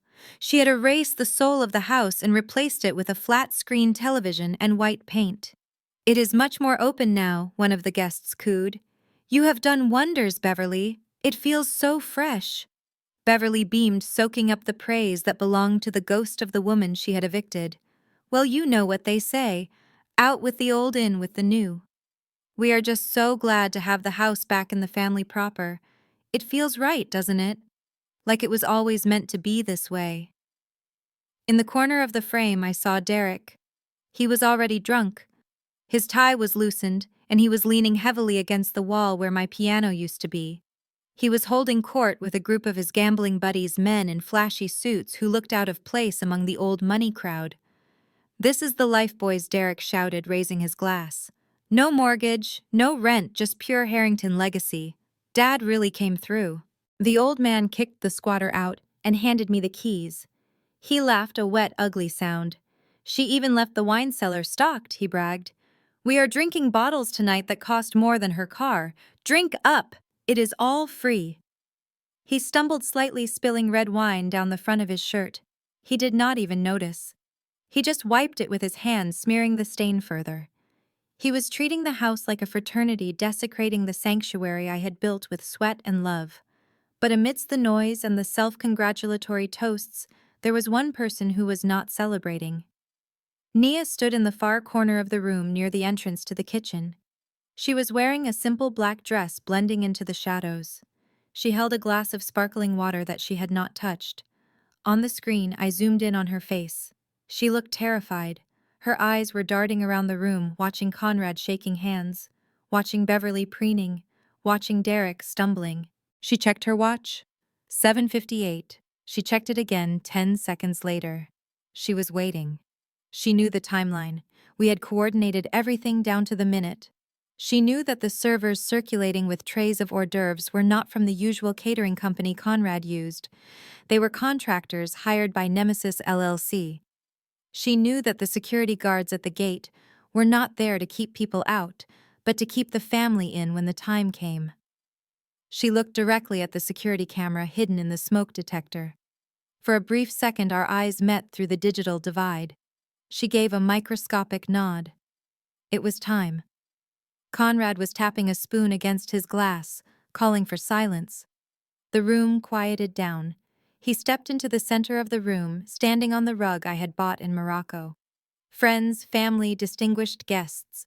Conrad boomed, his voice oozing with false humility. Thank you for joining us tonight to celebrate a new chapter for the Harrington family. It has been a difficult month. We have suffered loss, but we have also shown resilience. He paused for dramatic effect, looking somber. We have reclaimed our heritage, he said. We have ensured that this historic home remains where it belongs, in the hands of those who honor its history. To Derek, the new master of the house, may he fill these walls with the next generation of Harringtons. The crowd applauded. Beverly clapped the loudest tears of joy in her eyes. Derek raised his glass, preening. I watched them. I watched their arrogance. I watched their complete and utter lack of shame. They were standing on a trapdoor, toasting their own cleverness, completely unaware that the lever had already been pulled. I closed the laptop. I checked my own watch. 8 o'clock. I opened the car door and stepped out onto the pavement. The air was thick and humid, heavy with the scent of jasmine and impending rain. I smoothed the lapels of my white suit. I adjusted my cuffs. Behind me, another car door opened. Elijah stepped out, followed by the sheriff of Chatham County and 2 deputies. Ready? Elijah asked, a wolfish grin on his face. I looked up at the house. My house. The lights were blazing, but soon the party would be over. I am ready, I said. We walked toward the gate. The security guards, seeing the sheriff, stepped aside without a word. We walked up the long driveway, the sound of gravel crunching under our feet, the only warning they would get. I could hear the music drifting from the open windows. It was a classical piece, something triumphant and grand. It was the soundtrack to their downfall. I reached the front door. It was open just as it had been the day they threw me out. I did not knock. I did not ring the bell. I walked in. The silence that fell over the ballroom was instant and absolute, the kind of silence that usually precedes a natural disaster. One moment the room was filled with the clinking of crystal and the murmur of self-congratulatory conversation, and the next, the chandeliers flickered once, twice, and then died completely. The darkness was total. A collective gasp rippled through the crowd, followed by the nervous tittering of guests who thought perhaps this was part of the entertainment, a dramatic interlude before a toast or a reveal. But then, the heavy oak front doors swung open with a groan that echoed through the cavernous foyer. The humid night air rushed in, carrying the scent of impending rain and something else, something sharper, like the ozone tang of a storm that had finally broken. Beams of tactical flashlights cut through the gloom, sweeping across the room, blinding the guests temporarily before settling on the center of the crowd where Conrad stood frozen, his hand still raised in a toast that would never be finished. Someone flipped the emergency breaker, and the wall sconces buzzed to life, casting long, eerie shadows across the room. I stepped across the threshold. I was not wearing black. I was not mourning. I was wearing the white structured suit I had bought the morning I decided to declare war. It glowed in the dim light, pristine and sharp, a blade drawn from its sheath. My heels struck the heart pine floors with a rhythmic, deliberate cadence. Click, click, click. The sound was a metronome counting down the seconds of their remaining dignity. Behind me, flanked like guardians, at the gates of the underworld, walked the sheriff of Chatham County in full uniform, his hand resting casually on his belt, and Elijah's lead attorney, a man named Harrison, who carried a briefcase as if it contained nuclear codes. The crowd parted. They moved instinctively, sensing a predator in their midst. I walked a straight line through the sea of tuxedos and ball gowns, my eyes locked on Conrad. He looked disoriented, blinking against the sudden change in lighting, his face flushed with alcohol and confusion. When he finally focused, when he finally realized who had interrupted his coronation, his confusion curdled into rage. "Security!" He bellowed, his voice cracking slightly, ruining the patrician baritone he had cultivated for decades. "Where is security? Get this woman out of here immediately." He pointed a shaking finger at me, his face twisting into a sneer. "You have some nerve showing your face here, Camille. Trespassing again. I told you what would happen if you came back." He turned to the sheriff, putting on his best good old boy smile, the one he used to get out of speeding tickets and zoning violations. "Sheriff, thank goodness you are here. This woman is a stalker. She is trespassing on private property. Please remove her and arrest her if she resists. She is mentally unstable." The sheriff did not smile back. He did not move to arrest me. He simply stepped to the side, clearing the space between me and my father-in-law. Conrad's smile faltered. He looked from the sheriff to me, and then to Harrison, who had walked over to the microphone stand Conrad had been using. The feedback squealed as Harrison adjusted the height, a harsh sound that made everyone wince. Harrison opened his briefcase. The snap of the latches sounded like gunshots in the quiet room. He pulled out a sheaf of documents, thick legal paper bound with blue backing. "Mr. Harrington?" Harrison said, his voice amplified by the speaker's calm and professional.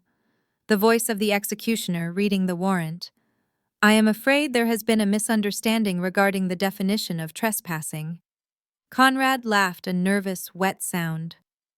"Misunderstanding? I own this house. My family has owned this land for a century. This woman is the trespasser." Harrison adjusted his glasses. "Actually, sir, that is incorrect. As of 9:00 this morning, the title to this property has been transferred." The room erupted in whispers. Beverly stepped forward, clutching her sequined chest. "What is he talking about, Conrad? What is going on?" Conrad waved her away, his eyes bulging. "That is a lie. This is a prank. Some sick joke arranged by a bitter ex-daughter-in-law." Harrison ignored him. He held up the document. "According to the laws of the state of Georgia regarding commercial and residential foreclosure, when a property owner defaults on a mortgage for a period exceeding 90 days, the lien holder has the right to accelerate the debt." He paused, letting the legal terms sink into the minds of the wealthy guest people who understood exactly what those words meant. "You, Mr. Harrington, have not made a mortgage payment on this property in 18 months. You have ignored 3 notices of default. You have ignored the notice of sale." "Lies!" Conrad screamed, lunging forward only to be blocked by one of the deputies. "I have a bridge loan. I have an agreement with Heritage Bank. They gave me an extension." "Heritage Bank sold your note," Harrison said, cutting him off effortlessly. "They sold your non-performing asset this morning for cash. They washed their hands of you." Conrad froze. "Sold it? Sold it to who?" Harrison smiled, a thin, predatory expression. "To Nemesis LLC," the name hung in the air. Say. Nemesis, the goddess of revenge.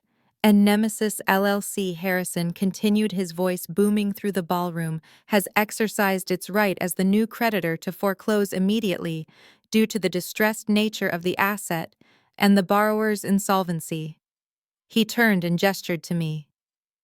Nemesis LLC is a holding company fully owned by Ms. Camille Harrington. The gasp that went through the room was physical. It sucked the oxygen right out of the air. Conrad stared at me, his mouth opening and closing, his brain unable to compute the shift in reality. The girl he had thrown out, the girl he had called a gold digger, The girl he had left penniless in the rain was not just back. She was the bank. I took a step forward, closing the distance until I was standing right in front of him. I could smell the expensive scotch on his breath, masked by the sour tang of fear. I looked him up and down, taking in the custom tuxedo, the silk bow tie, the gold cufflinks. "You said the property reverts to blood family," I said, my voice low but carrying in the silence. "You were wrong, Conrad. In this world, property reverts to the one who pays the bills." I pointed to the floor. "I own this house. I own the roof over your head. I own the floorboards you are standing on." I pointed to the driveway visible through the open doors. "I bought the lease on your Bentley, Conrad. You missed 4 payments. I own the car." I looked at his chest. "And that tuxedo. The one you charged to the company credit card last week.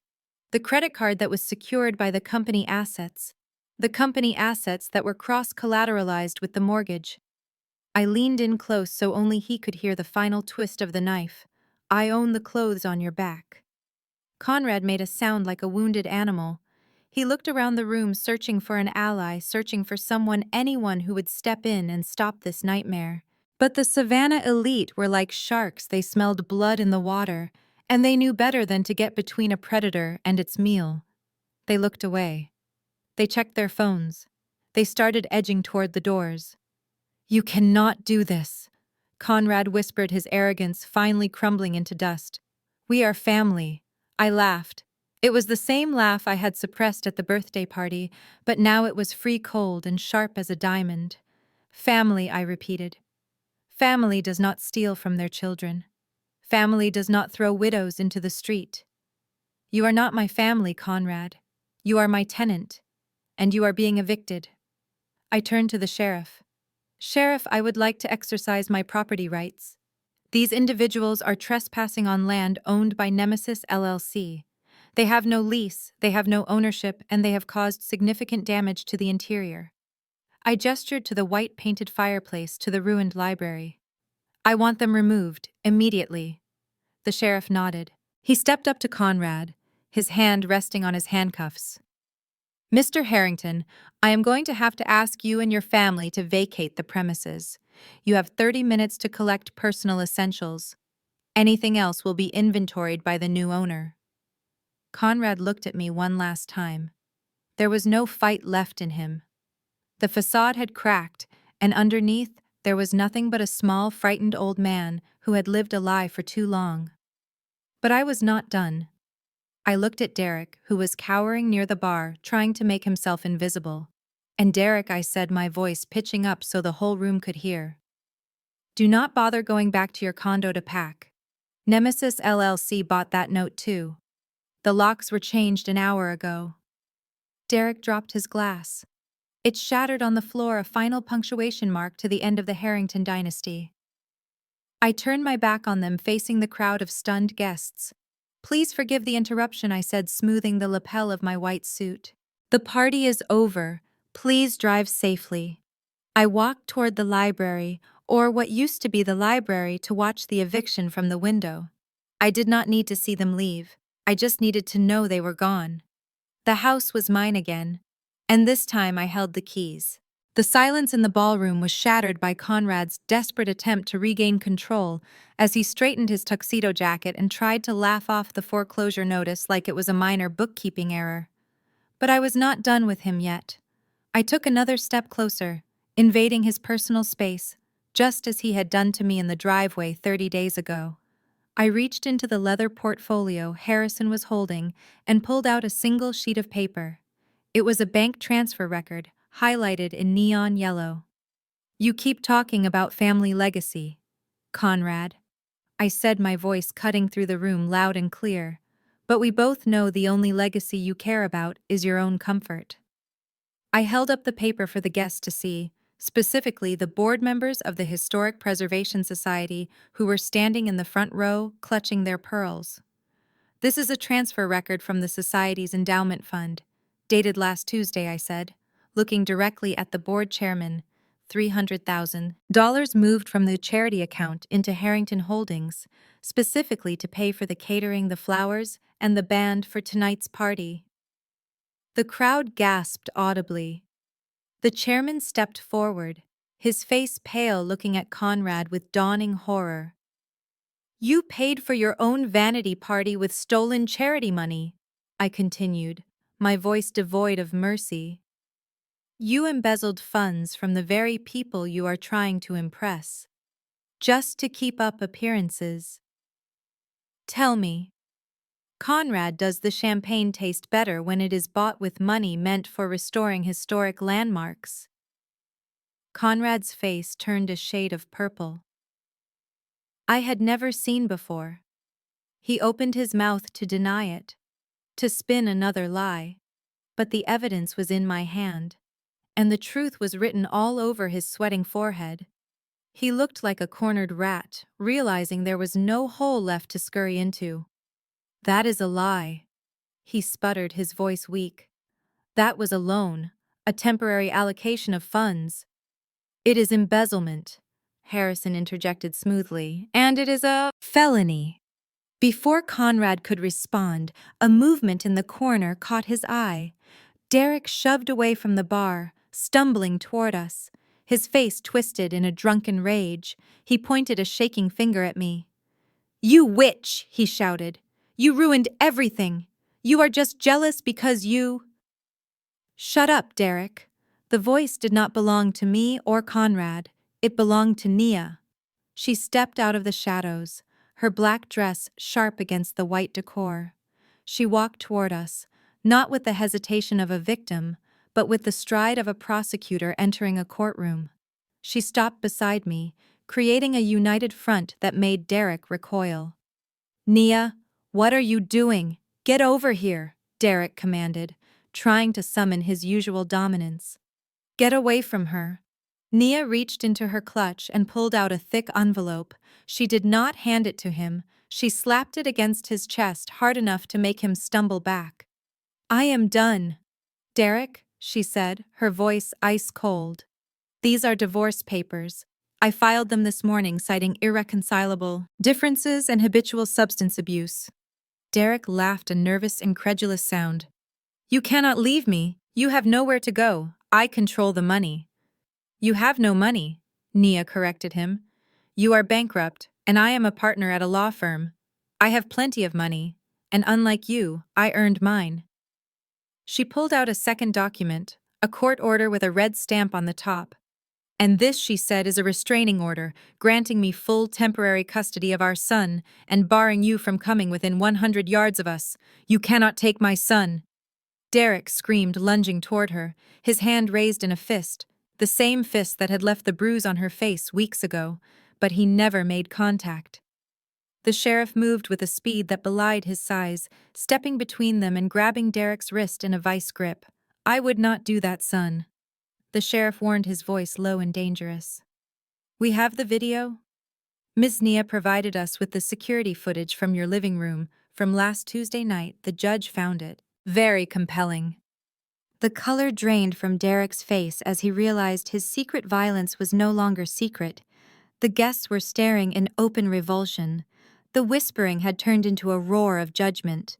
Nia looked at him with nothing but pity and disgust. "I am taking our son to a hotel tonight," she said calmly. "Tomorrow, we are moving into a new house, one that Camille helped us find. Do not try to contact us." Conrad tried to intervene to save his son and his reputation, but the sheriff turned his attention back to the patriarch. "Conrad Harrington," the sheriff said, pulling a pair of metal handcuffs from his belt. "You are under arrest for grand larceny, fraud, and embezzlement regarding the Preservation Society funds. We also have a warrant for insurance fraud related to the fire at your warehouse last year." The click of the handcuffs echoed through the silent ballroom, a sound of finality that signaled the end of an era. Conrad looked at the silver bracelets on his wrists, then at the crowd of people who used to worship him, then finally at me.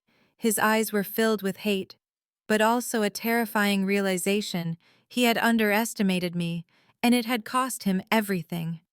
Beverly let out a wail, collapsing onto a velvet settee, sobbing into her hands, her social standing evaporating in an instant. She looked up at me, mascara running down her face, begging with her eyes for mercy, for a reprieve. "Please, Camille," she whimpered. "We are family. You cannot let them take him. Do something." I looked at her, at the woman who had watched her son push his wife, who had stolen my jewelry, who had thrown me out in the rain. "I am doing something." "Beverly," I said, "I am cleaning up the mess." I turned to the team of movers I had hired, who were waiting in the foyer wearing uniforms with the Nemesis LLC logo. "Clear it out." I ordered, my voice ringing with authority, pointing at the Harringtons' personal effects, the portraits of Conrad, the ugly, modern furniture they had brought in, the clothes Derek had scattered around. "I want everything out tonight. Put it on the curb if they want it. They can pick it up from the street, but I want this house empty." I looked at Conrad one last time as the deputies began to lead him away. "I do not want anything with Harrington blood left in my house." The movers surged forward, dismantling the facade of the Harrington dynasty piece by piece. I watched them take down the portrait of Conrad from the mantel, leaving a clean white square where his ego used to hang. Nia stood beside me, her hand finding mine and squeezing it tight.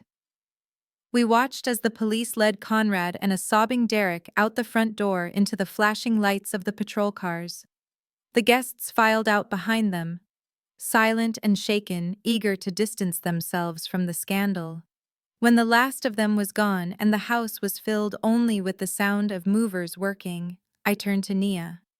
"Are you okay?" I asked. She took a deep breath and looked around the room, her eyes clear and bright for the first time in years. "I am free," she said. I smiled, looking at the empty space where the Harringtons used to be. "So am I said. "So am I." The flashing lights of the police cruisers faded into the distance, taking Conrad to a holding cell. But the spectacle on the front lawn was far from over. I stood by the bay window in the library, holding the crystal glass Derek had abandoned on the mantel, looking out at the final collapse of the Harrington dynasty. The street lamps cast a harsh yellow spotlight on the sidewalk where the movers had unceremoniously dumped the personal effects of my in-laws. It looked like a high-end yard sale gone wrong. A chaotic pile of silk suits, designer luggage, and vanity portraits.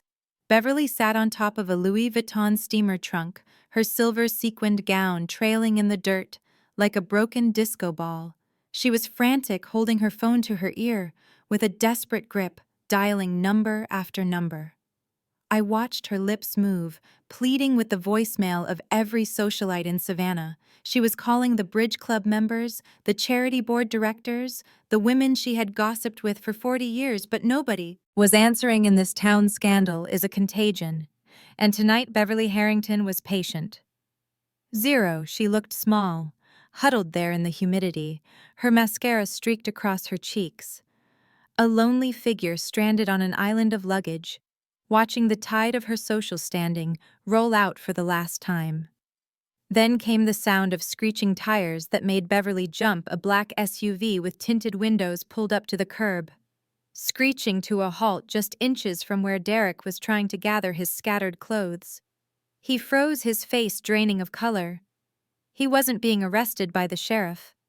It was worse. Two men in cheap, ill-fitting suits stepped out. I recognized the type immediately. These were the collectors, the ones Nia had warned me about, the ones holding the debt that Elijah couldn't buy because it didn't exist on paper. Derek tried to run. He actually tried to scramble over his mother's suitcases, but he was too drunk and too slow.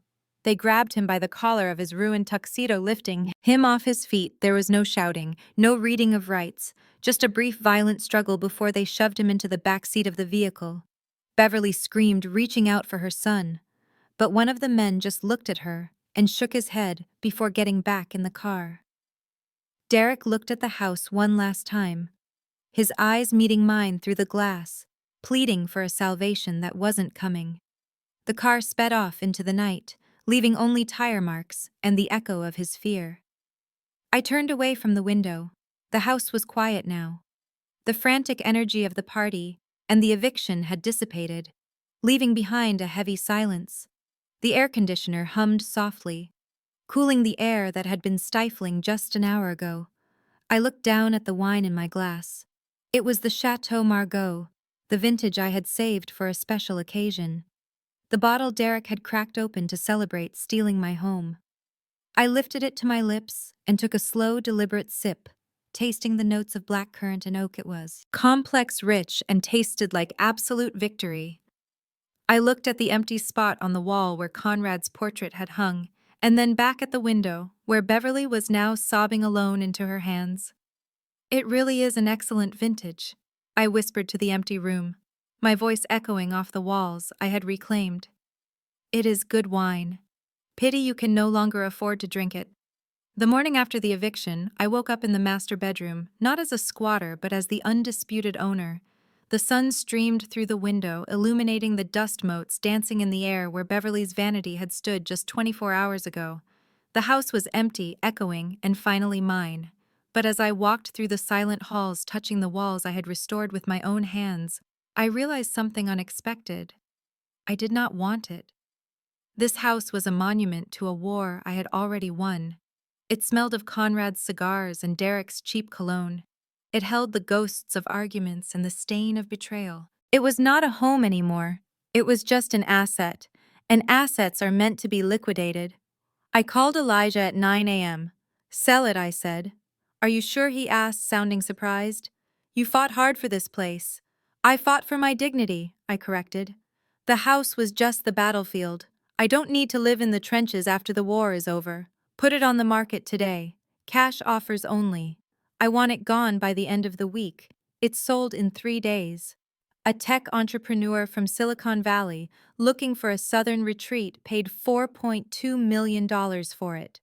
After paying off the liens and the legal fees, Nemesis LLC cleared a profit of nearly $2 million. I took half of that money and wired it to a new business account. The other half I put into a trust for Nia's son, ensuring he would never be beholden to the Harrington family for his education. 2 weeks later, Nia and I stood in front of a renovated warehouse in the Starland district. It was a raw space full of brick and potential. "This is it," I said, handing her a hard hat. "The new headquarters of Phoenix Restorations." Nia looked at the building, then at me. Her eye had healed the bruise, fading to a faint yellow memory. She looked lighter, younger. "Phoenix?" she asked, smiling. "Because we rose from the ashes." "Exactly," I said. "And you are not just the legal counsel, Nia. You are a partner. 50-50. We are going to build something real, something that doesn't rely on old names or stolen money." She hugged me then, tight and fierce. "Thank you, Camille, for saving us." "You saved yourself," I said. "I just provided the exit strategy." We walked into the building, our heels clicking on the concrete, discussing floor plans and paint colors. We were two women who had been discarded by a family that valued lineage over loyalty. They had tried to erase us. Instead, they had forged us into something stronger. I thought about Conrad sitting in a cell awaiting trial for fraud. I thought about Beverly alone and destitute, her social circle closed to her forever. I thought about Derek running from debts he could never pay. They had spent their lives worshipping the concept of blood. They believed it made them special, untouchable, entitled to everything without earning anything. They evicted me because I did not carry the Harrington name. They threw me out because I was not blood. But as I stood in the center of my new future, watching the sunlight pour through the skylights of a building I owned free and clear, I realized the ultimate truth they had missed. In the real world, blood is just biology. It doesn't pay the mortgage. It doesn't build character. It doesn't keep you warm when the storm comes. Cash flow and integrity do. And for the first time in a long time, I had plenty of both. The most profound lesson from my journey was not about the cruelty of others, but about the danger of diminishing your own light to make others feel comfortable. For 5 years, I hid my success, my wealth, and my capabilities because I thought it was the price of admission into a family that never truly wanted me. I believed that if I made myself smaller, they would finally have room to love me. I was wrong. Shrinking yourself does not save you. It only makes you an easier target when they decide to step on you. When the storm hit, I realized that the only person coming to save me was myself. We often confuse silence with weakness, but my story proves that silence is actually where strategy is born. While my in-laws were busy shouting about bloodlines, tradition, and entitlement, I was busy reading the fine print. While they were celebrating a victory based on arrogance, I was building a fortress based on cold, hard facts. True power does not need to announce itself at a party with champagne and insults. It does not need to bully the vulnerable or steal from the grieving. True power is having the resources and the intelligence to stand your ground when the world tries to push you down. It is understanding that dignity is not something you inherit from a last name. It is something you build brick by brick, check by check. Never hand the keys to your happiness or your financial security to someone else. Build your own safety net. Learn the rules of the game better than your opponents. And remember, when people show you who they really are, believe them the first time. You do not need a prestigious lineage to be a queen. You just need the courage to wear your own crown, and the wisdom to know that integrity is the only currency that never devalues. If you have ever had to build your own castle after someone burned down your home, hit that like button and share your story of resilience in the comments below.